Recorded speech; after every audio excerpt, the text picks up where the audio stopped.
You've probably seen it countless times. Someone confusing there, and there. It's a common mistake that even native English speakers make. We're not here to point fingers, but to shed light on this linguistic mix-up that often leads to miscommunication. These three homophones may sound identical, but they have distinct meanings and uses in English. Grasping their differences is key to clear, correct communication. So let's untangle this word trio and set the record straight. Let's dive into each of these words, starting with there. First up, we have there. This is a contraction of they are. So when we want to talk about more than one person and what they're doing right now or in the near future, there is the word we need. It's like a linguistic shortcut. Let's dive into a couple of examples to make it crystal clear. Imagine you're looking out your window at a group of friends. You could say, they're going to the park. Or maybe they're not leaving just yet, but you know their plans. You'd still say, they're going to the park later. Now consider a group of students preparing for a big test. You'd say, they're studying for their exams. It's all about the here and now. But don't get too comfortable with there. It should only be used when referring to more than one person in the present tense. Remember, there is always a contraction of they are. Next, we have there. This word refers to a place or position. It's like a pointing finger in the English language, directing your attention to a specific spot. Consider the sentence, the book is over there. Here, there is used to indicate a certain location where the book is placed.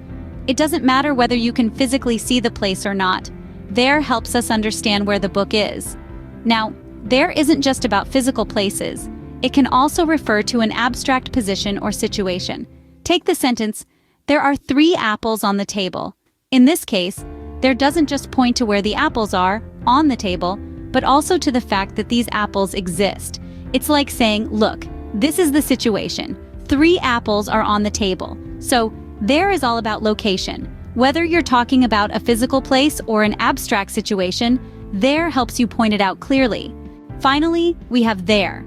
This word is a possessive pronoun. It's all about ownership and is used to show that something belongs to a group of people, not just one person. Think of it as the plural form of his or her. Let's dive into some concrete examples to make it crystal clear. Consider the sentence, this is their house.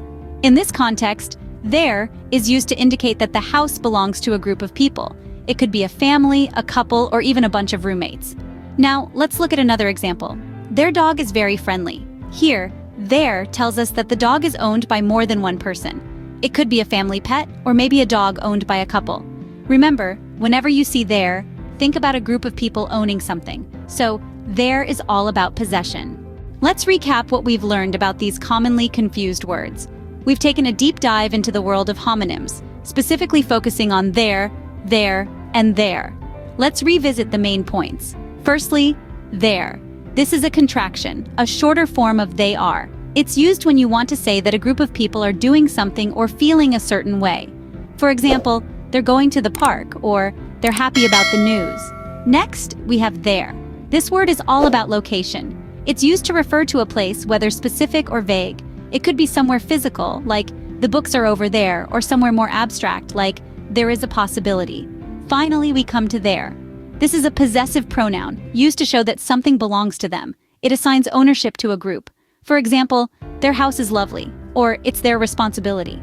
Remember, while these words sound similar, they each have unique uses and meanings. It's all about context. And don't worry if you still get them mixed up sometimes. It happens to the best of us. The important thing is to keep practicing and revisiting these rules. With these tips in mind, you'll never confuse there, and there again. Happy grammar journey!